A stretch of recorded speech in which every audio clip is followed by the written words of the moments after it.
Okay, so should you put your car in your estate plan saying who you're going to leave the car to? Most people have some sort of car. They might have multiple cars, and so when we're doing an estate plan, it almost always comes up, hey, should I put my car in my estate plan? And the answer is sort of yes and no.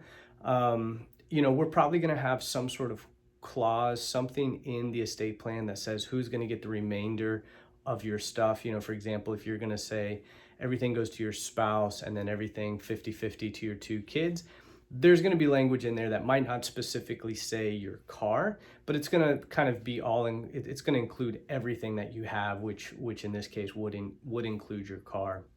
Now, if you've got a specific type of car, maybe it's a car that you've fixed up, or it's an antique, or it's a classic, whatever it is, and you really want that to go to somebody, it's a very unique type of car, then that would probably make sense to put into your will, to put into your trust, put into your estate plan. If you're leasing a car, we're probably not going to put that in there, because most likely the company, the financial agency that you're leasing it from, is not going to let you transfer it. I've seen it happen, but it's very rare most of the time, because when you took out that loan, they ran your credit report, they did all of that associated with your stuff, not with the person who you're leaving the car to. So most of the time they're going to take that car back. If it's a car that you've had for 20 years or something, or less, most people don't even keep their cars that long, you might not have that when you pass away, right? So we're kind of assuming that most likely you won't have that car. And the good news is about having a motor vehicle, about having a car, is, at least in Florida, it's not a probate asset, meaning that you don't have to, whoever you leave that to doesn't have to go to probate. So if we're doing a trust, we're not going to transfer title and put the car owned by your trust, because there's really no need to.